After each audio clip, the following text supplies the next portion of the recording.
as a signal jumped.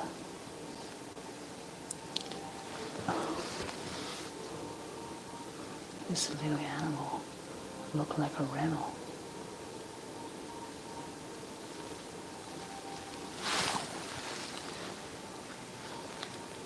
So this is a piece. This is from the tomb, because this is very popular.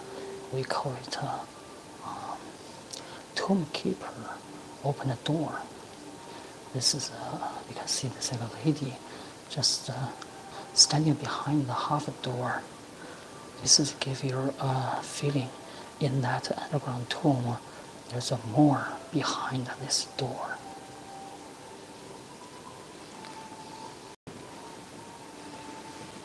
Here we see some broken part and the tiger.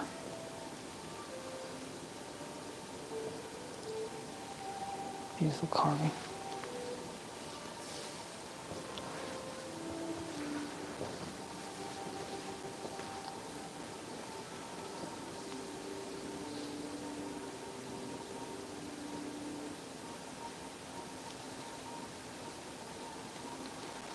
This is a boy playing with a lotus. This is some stone carved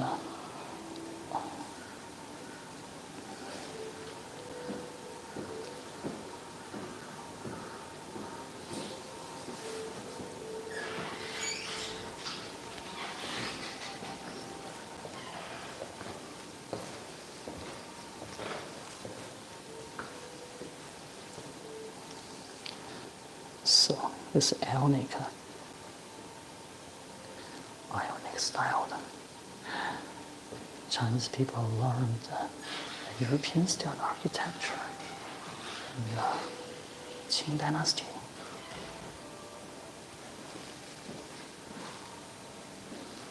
Chinese people like to use wood to build buildings, but it doesn't mean they cannot make stone carved pieces.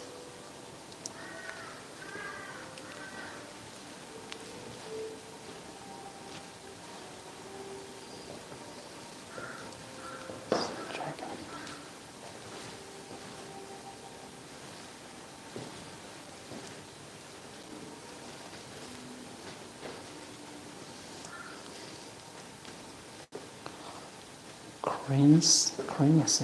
I don't know how to pronounce it, but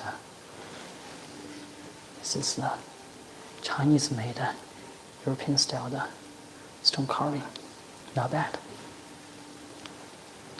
So on the door, you can see this is a stone-carved dragon.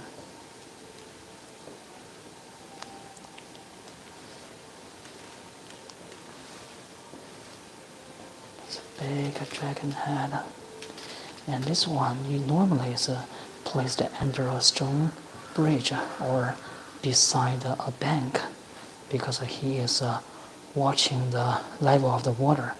He's just warning the people when there's a flood. I mean, it's like the water level mark. If the water over the animal, and the city will be flooded.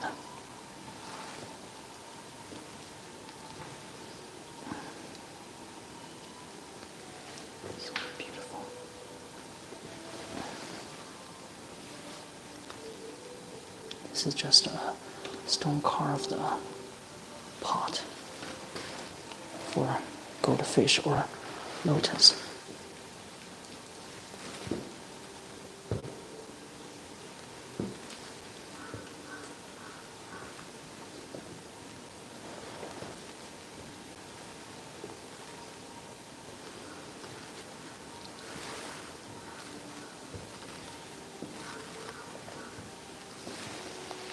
Okay, this part finished. Now we'll go to the other side to see more stone carving in the Beijing Stone Carving Museum. This place used to be a temple, but later converted to a stone carving museum. You can see some stone carved pieces excavated from Beijing in a tomb, or used to place outside a temple. Over there, that is the stone carved. We call it a 5 pagoda temple because there's 5 pagodas on the top. And here is more lines. And this is we call it 如意云纹, just a cloud, just in that lucky pattern. And this is stand dragon for some bronzeware or flower. Okay, let's go in.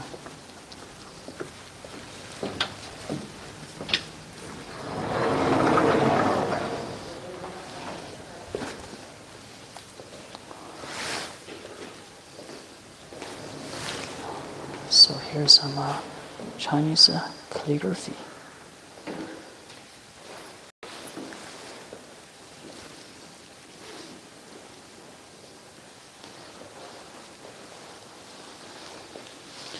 This is some rubbing from the old tablets, some ancient poems.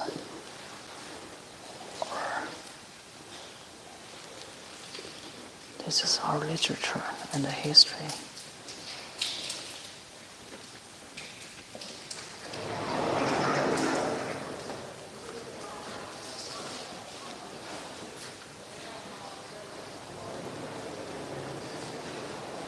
Because most of Chinese people, we could not understand or enjoy the calligraphy. That's really need you are well educated and you really understand the Chinese culture, so you can enjoy the Chinese calligraphy.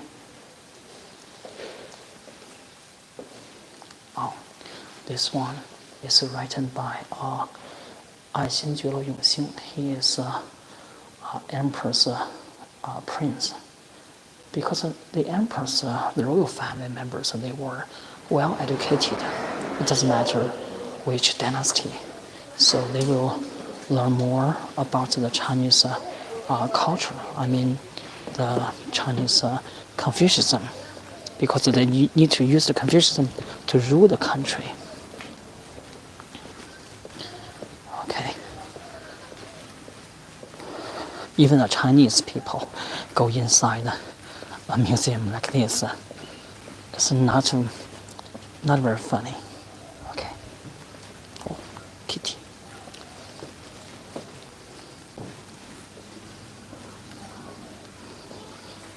Oh, this is a gift shop. But you can enjoy the meaning of the Chinese Jin. Jin is a sect. It's really annoying when I live streaming. There's some background music when I record inside, and I have a copyright strike. So I see this part. Okay. So here is one piece of this is like a plaque. It's a name of a building. This is called Changchun Huiguan, Ever Spring. Huiguan is you can see this word, guild. Because in ancient China, there's a lot of officials or businessmen, when they doing business or study in Beijing for the imperial examination, they need a place like embassy or representative office for their country fellow to social or for business. So this is for that place, guild. So this one was written by a warlord in China, and his name is Wu Peifu. Because in those old days, even today, if you want to invite some celebrities to write something special name for you. Costs a lot of money. Because you can see here that is his name, but you can see it's covered.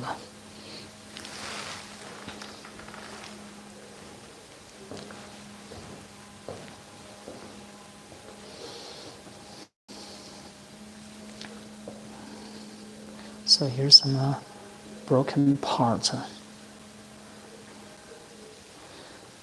This one is the three characters: 平侧门, flight, side, gate. So you can see this is a Chinese character gate, just look like a gate. And that was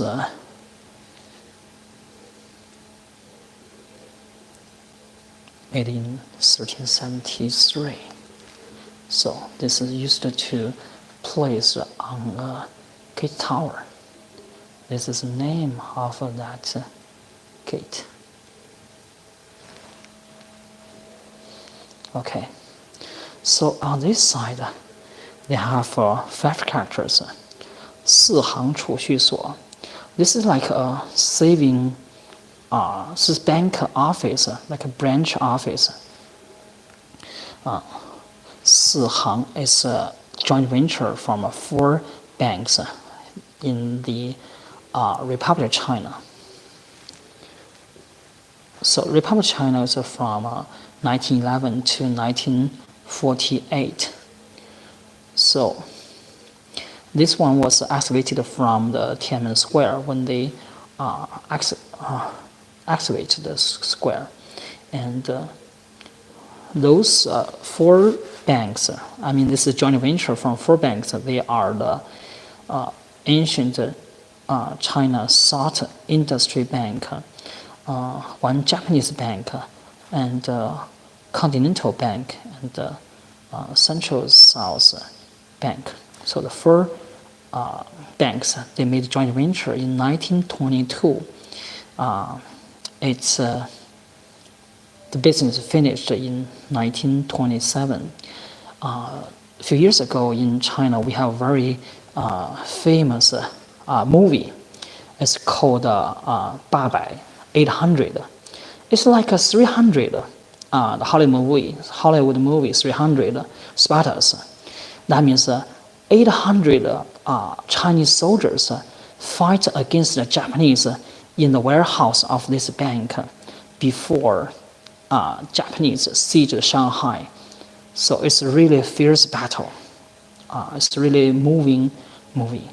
So Chinese people fight against the Japanese as a last stand outside the French and British concession outside in Shanghai. Okay, and you can see here is an obelisk. So when China, more open when Republic was built, there's more and more influenced by West, because you cannot always close your door. They will come anyway. So we can see on this obelisk, this is 中华民国党 the Kuomintang of China, 总理孙中山, the Premier Dr. Sun Yat-sen, 奉安纪念. This is when Dr. Sun Yat-sen, he passed away in Beijing before they moved his body to Nanjing, buried in the tomb, and his body was preserved in Beijing until the tomb was finished, and his body was transferred to Nanjing, buried in the tomb, and this obelisk to memory and his burial ceremony. And this is 中华民国 Republic of China, 18 years, June of 18 years of, that was 1929, June, and Dr. Sun Yat-sen passed away in Beijing of liver cancer. And here is some calligraphy of ancient tombs, ancient poems. And this is the turtle carry the tablet. So Chinese people will write history on the tablet. You see those pictures. And here's a rubbing. 睿宗文武. This is a tomb of an emperor in the Ming Dynasty. In the Jin Dynasty over 800 years ago. Another obelisk.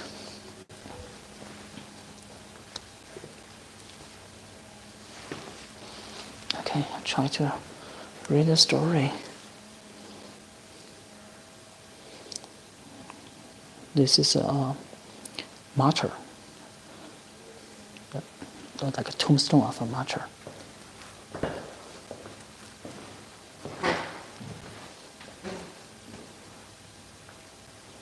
So here is the calligraphy, a tombstone.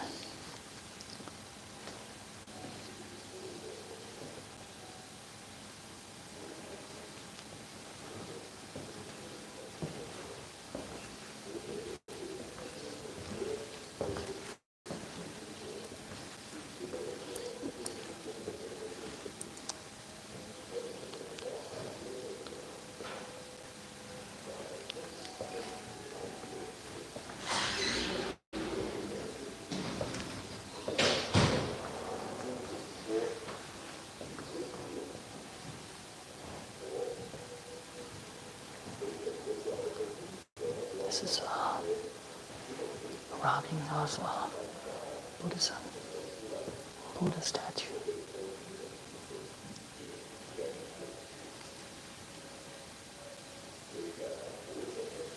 This is the roof of the ancient Chinese architecture.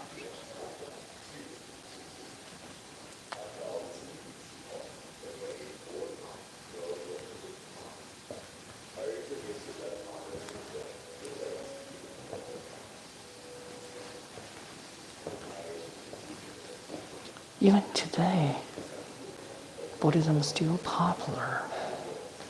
A lot of people still believe in Buddhism.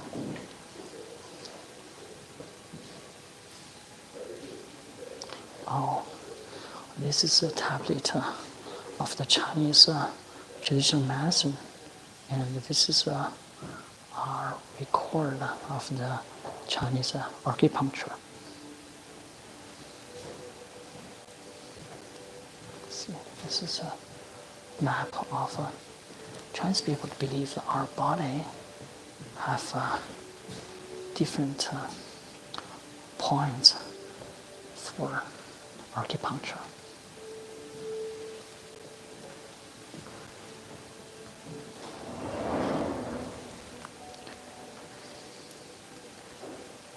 This is for Buddhism.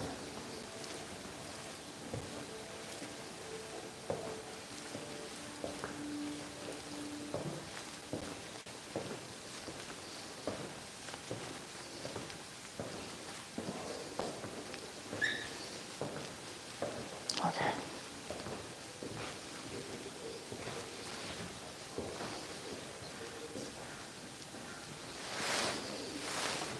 That's just a bookshelf, bookcase, used to store books. And they use the natural pattern of a marble as a screen wall.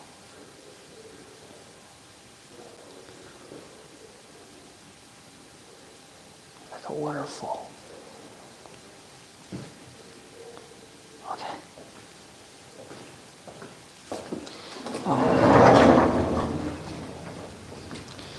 No, I'm not in Changchun. Changchun is the name of it's a city in northeast China. Oh, it's raining outside. Okay. So here's the horse.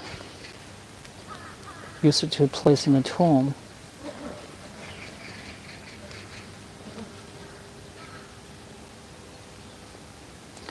This is in Beijing. Here you can see more tablets. We use them to record our history. You can see the dragon.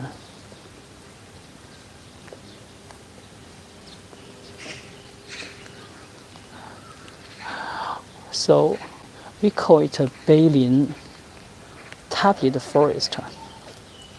Okay, it's raining, but Chinese architecture is good because we built a lot of pavilions. Okay, right now I'm in a pavilion. So pavilion is you can stay even in rain outside. You can still stay in the corridor. So now we can see some. This is a Xingji. It's the name of a old store, but it's used to be horizontal placed, but they here make a vertical, just like a tablet.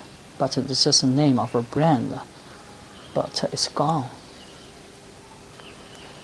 It's really nice walking in the corridor. It's raining outside. I didn't expect the rain today, so I didn't bring my rain gear. It's okay. I'll wait.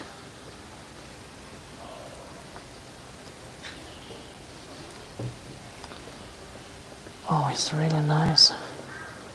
It's very peaceful. On these tablets, because okay, I will put down my backpack. Okay. It's really nice to unload my gear. Okay, this is good. I can sit down and relax. And drizzling outside, I stay in the corridor, wooden architecture, and watching outside of the stone carved pagoda. And on the left, you can see some smaller tablets. Some of them are the tablets, tomb tablet for the missionaries from Europe to China. Because it's a long story. When the European missionary came to China in the probably 700 years ago, or when they first came to China, they want to convert the emperor. If the emperor become a Christian or Catholic, it's much easier to preaching in China. But it's really, really hard because in China we have our local religion, Taoism, and also Buddhism, and also a lot of folk religion, including some shaman from southwest China or northeast China. So it's really hard to preaching Christianity in China. If you know the Boxers' Rebellion in 1900, that is a conflict between the Chinese folk religion and the overseas Christianity. So when they have a big conflict, and the Boxers' Rebellion happened in 1900, that's really bad. But when about 600, 500 years ago, when the European missionaries came to China, first they want to get along with the emperor. So they give the emperor some European gift, like clocks, to the emperor. And it didn't work very well. But later in the Qing dynasty, 1644 to 1911, there's more and more missionary come to China, and they bring more gifts to the emperor. It happened one emperor, his reign title is Kangxi. He was before around 1700, and once he was sick, and all the Chinese doctors tried their best, tried to cure the emperor, but it doesn't work. So two European missionaries came to the palace, the Forbidden City. They offered the emperor some 金鸡呢, how can I say in English? The emperor had that disease is an epidemic. I couldn't remember that disease. It can easily get from jungle. And the missionary offered the emperor some that medicine I didn't remember. Okay, and so when the emperor had that Western medicine, and he's okay, so he really believed that is a gift from God to save the emperor. So he wrote a name. He wrote a 4 characters for the missionaries. 万有真源, the true resources of all living creatures. That means God. And also that the emperors learned a lot from the Western missionaries, learned Western science. But he was really, really close to be converted to become a Christian. If the emperor become a Christian, the whole Chinese history will be rewrite. But it can't be that, because Chinese people really, really respect or follow the old rules, like the old rules of ancestors. So you cannot break the law. Even yourself, in your true heart, you want. But being an emperor, you cannot do that. But the emperor gave 1 piece of land near the Forbidden City to build a Catholic church there. But later, in like 1880 or something, the dragon lady, Empress daughter Cixi, think that Catholic church was too close to the emperor's imperial garden, so they gave them another piece of land on the west, and also some money, a lot of money, to move the Catholic church. So that church, in 1900, when there's a Boxers' Rebellion, and the foreign legation in the west of the Tiananmen Square was sieged by the Boxers. And another place is that church. The church was sieged by the Boxers, and there's about 72 Italian soldiers guarded that church, and also some missionaries, and about 3,000 Chinese believers were hid inside. That's really, it's a nightmare for all the people.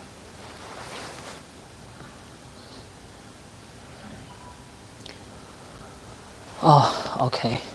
So when the missionaries came to China, the emperor did not accept their religion, but they accepted their Western science or even the Western garden. It's like Emperor Qianlong of the Qing dynasty. He renovated his father's garden, make it the most beautiful garden in the world, and because there's one Italian missionary was served in the court as a painter. He painted a lot Western painting, I mean, perspective for the emperor. They were very valuable today. So he designed, with another French missionary, designed a Western garden for the emperor. That it cost a lot of money to build that garden, and the whole garden took 150 years to build. But in 1860, Second Opium War, the Anglo-French forces invaded Beijing, and the emperor fled away. So they occupied Beijing, and they wanted to teach the emperor lesson. So they burned down that garden, looted the garden. So today, if you go to the Great Britain Museum or the Louvre Museum in France, in Paris, you will see some beautiful Chinese art pieces that was robbed, taken away from that garden in Beijing in 1860. So when those missionaries came to China, they served the royal family, but they had a deal with the emperor. When they could not preaching in China, but they can stay in China, and they serve in the court. And when they died, they have to bury in Beijing. They cannot go home. That means for the whole rest of life. So a lot of missionaries stayed in China. You can see over there, those tablets are for some of the missionaries from Europe.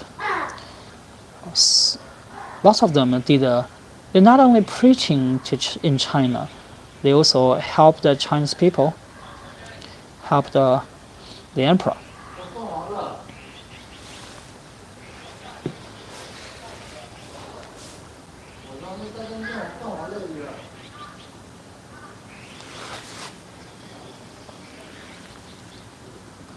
It's still drizzling outside, but I really enjoy my time. Okay, I have my tea.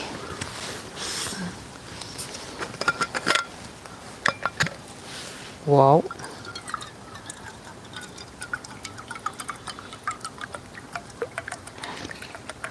Because this museum is not crowded, so they don't have a really strict rules, so I can streaming. Otherwise, it's really hard to streaming, especially when I speak English. People will look at me.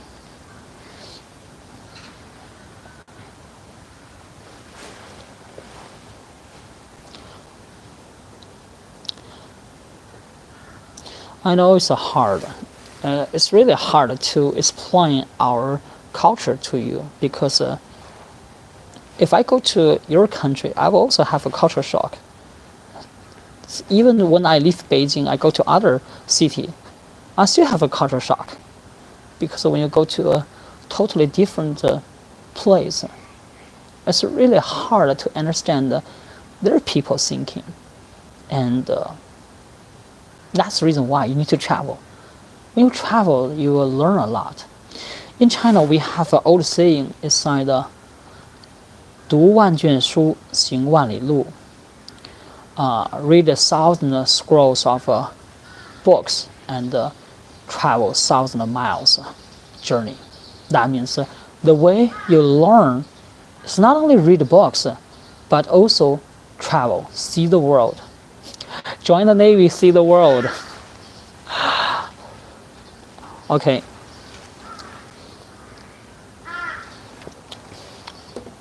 Because the world is so beautiful.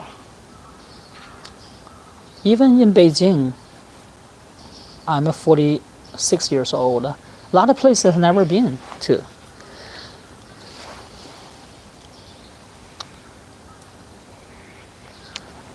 Oh, so nice.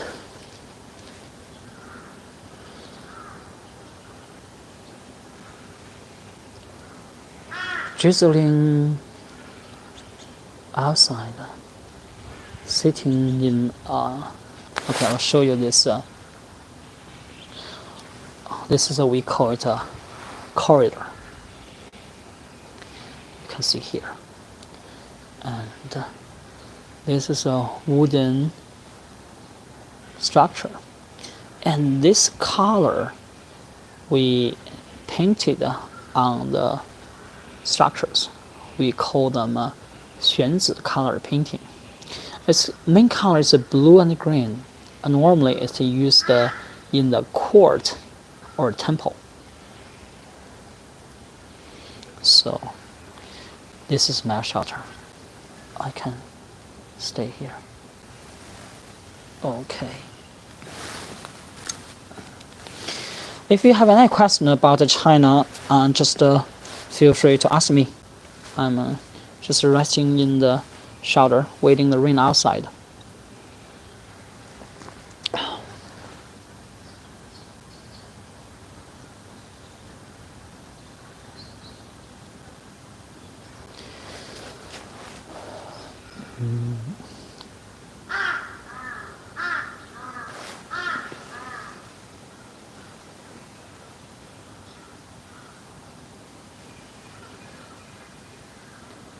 Okay, the rain stopped. I'll finish my tea and we'll try to find a few tablets for the European missionaries, because some of them, they even help the emperor to negotiate with the Russians when they had a war.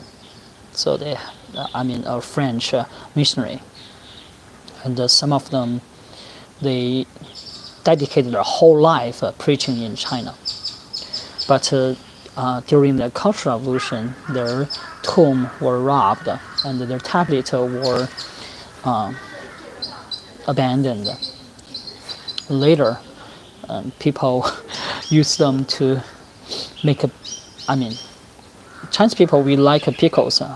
People use them to place on the top of a big jar to make pickles.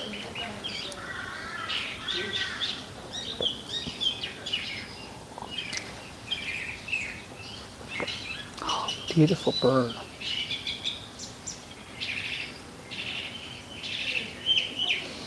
Okay.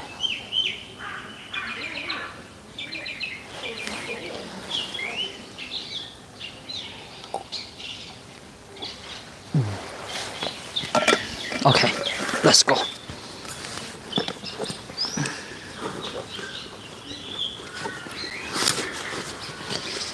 I will take off. Okay, I don't need to charge.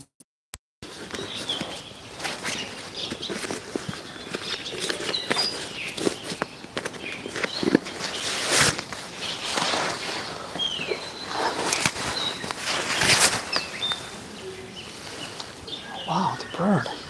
The bird is so beautiful. Normally, Chinese people like to keep this beautiful singing bird in the cage, but right now they're free. Okay, let's take a look at this stone tablet. This is record our history. See the turtles. Most of them were destroyed.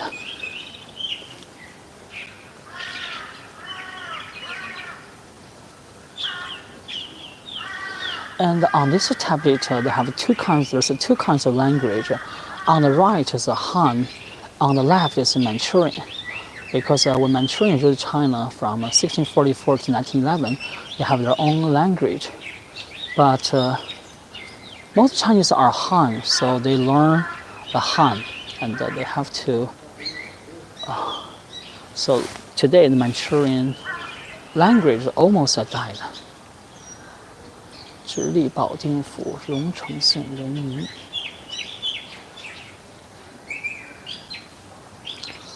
Wow, this bird is so beautiful. So This one is a huge one. So it's really high standard. You can see the carving and this big turtle. We call him BC. BIXI, BC. Wow.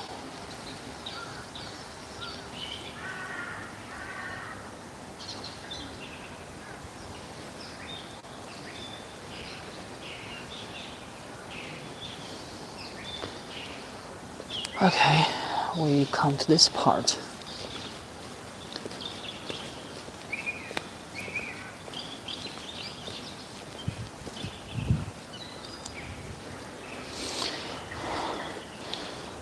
So here's the area of the tombstone of the missionaries. Okay, I will read the English. The missionaries came over to China and preached during the Ming and Qing dynasties. The French missionary group in Beijing was established in 1688. In the process of preaching, they also disseminated the Western scientific knowledge to China, while introducing the Chinese culture to Europe. The 34 tombstones of the missionaries exhibited here were originally located in the foreign missionary cemetery in Zhengfu Temple Village, Haidian district. So this is a 34 tombstone of the missionaries. So that means that when the emperor asked the missionaries stay in China for their whole life, the emperor also built a temple, that is the cemetery for all the missionaries. So here you can see rest in peace. I couldn't read those handwriting, but on the right, 圣卫宗觉会有朱先生圣名. But you can see there's a cross on the top, and the VS it symbolizes one group fellowship.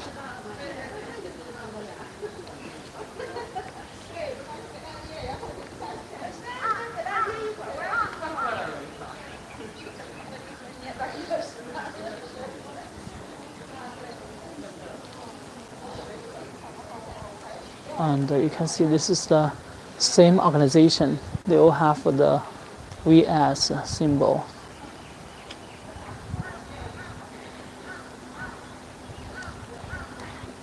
It's like a French. I can't read.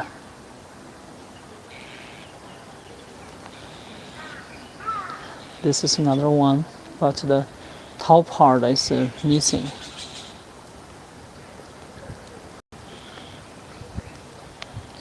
This one is rotated. But I can VS, that's a symbol of that church. Okay, I'll go in front to see. You can see here. So when those missionaries buried in China, you can see their tombstone also have a style of the Chinese, because the Chinese people believe the cloud, you can take the cloud to the heaven. And this is the back side, nothing.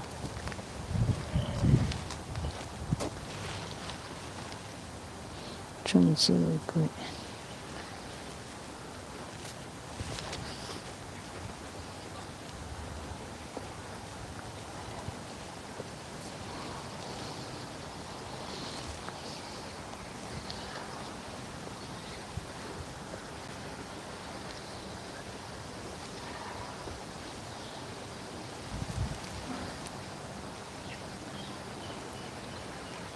can see the cross on the top. 圣位增爵。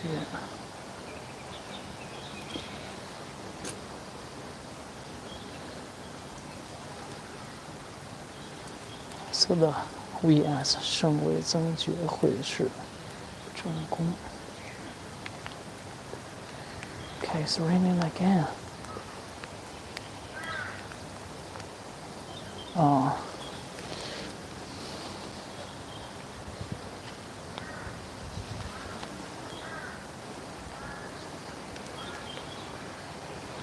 耶稣会。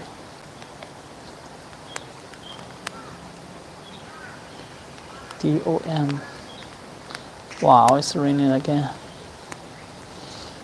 I have to go back.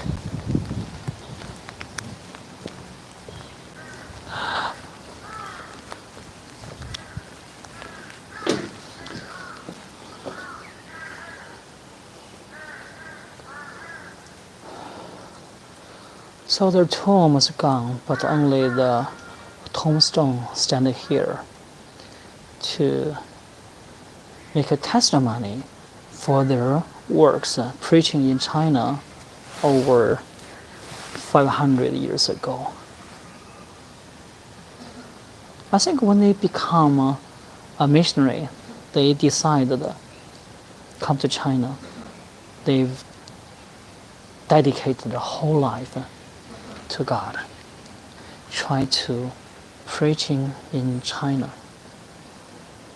But it's really hard because this is a really funny frame. Here is the tombstone of the missionaries from Europe, and behind it is the Buddhism temple. It's really hard to convert a person to know God. It's really hard.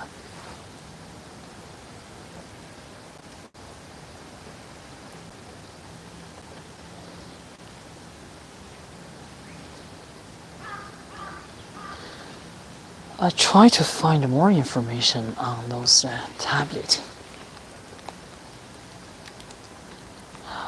Wow, it's terrible. Okay, let's walk in the corridor. See what's here.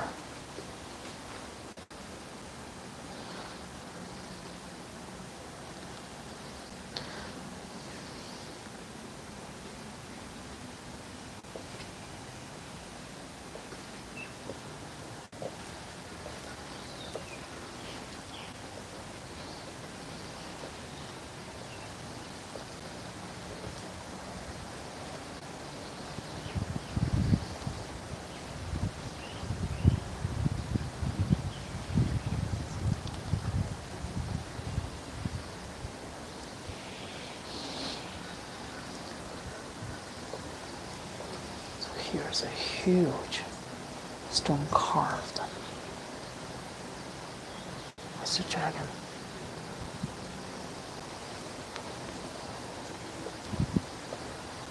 Okay, let's keep going. Right now, I'm in the Beijing Stone Carving Museum. Used to be called Five Pagoda Temple, because there's a 5 stone carved pagoda on the top.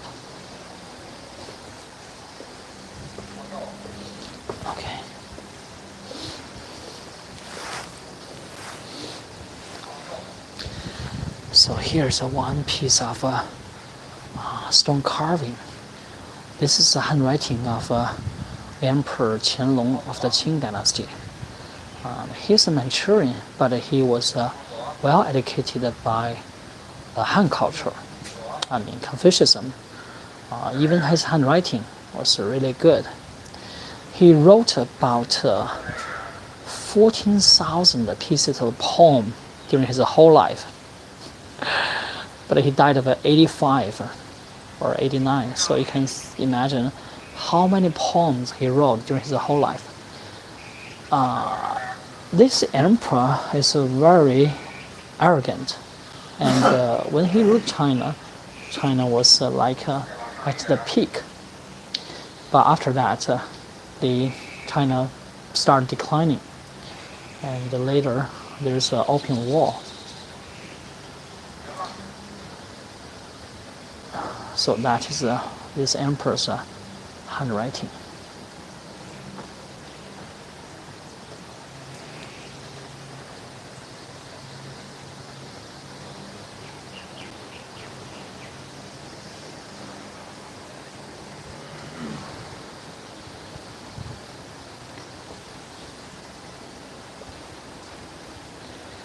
From here you can see the tail of the turtle, BC. Today in the zoo, I saw a lot of turtles.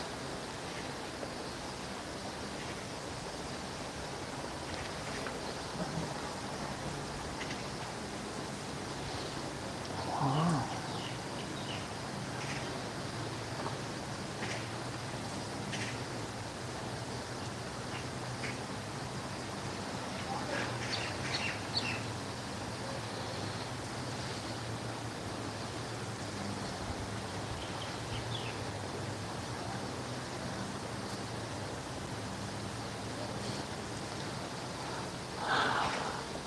I have to take a shower.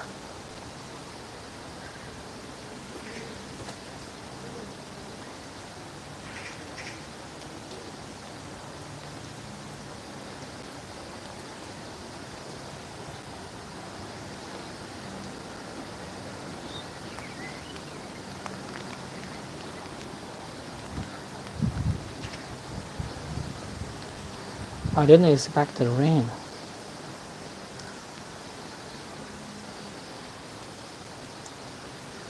Okay, let's enjoy this temple.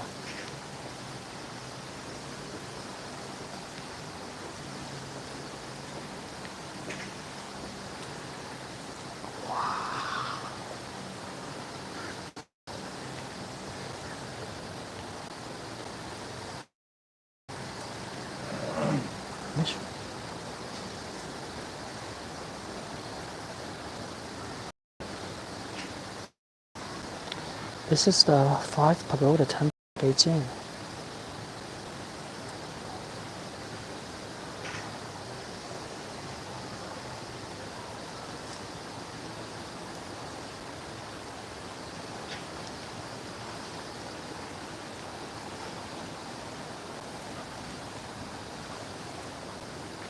Wow, you can see the dragon.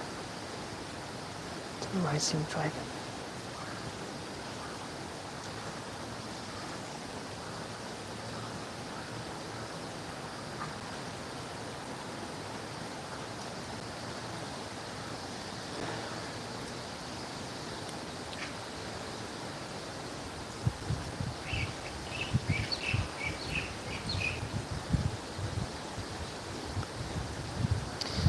That 5 pagoda on the top is the Indian style pagoda.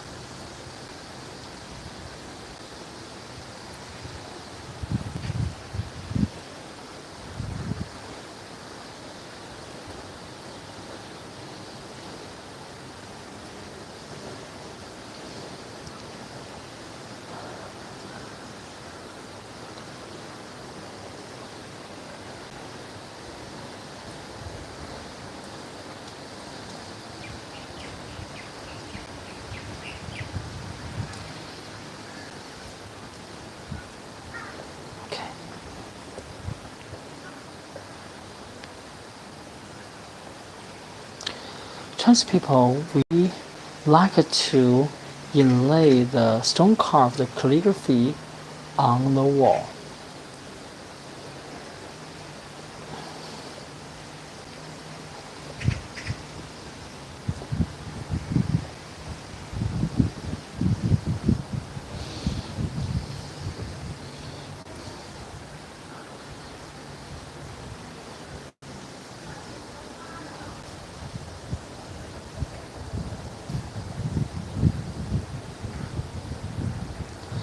This temple pagoda survived because it's made of stone, so it survived.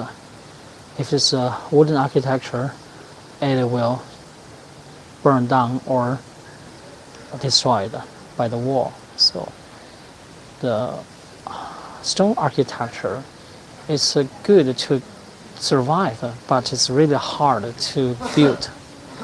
So some European stone church it took 100 years to build, but if a Chinese wooden architecture, it took a couple years. You can have your palace or garden or hall.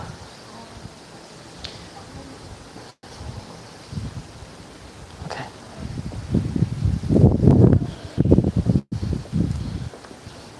This is the 5 pagoda temple in Beijing and converted to a stone carving museum. Those are the tombstone of some European missionaries 500 years ago. When they passed away in China, they buried in a cemetery specialized for the European missionaries.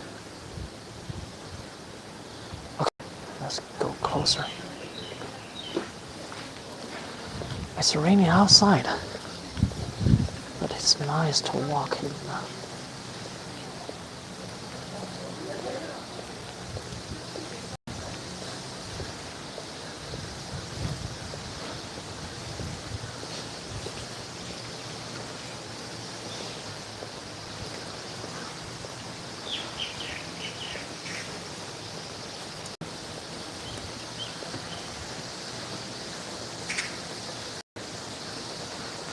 Okay, let's have a closer look.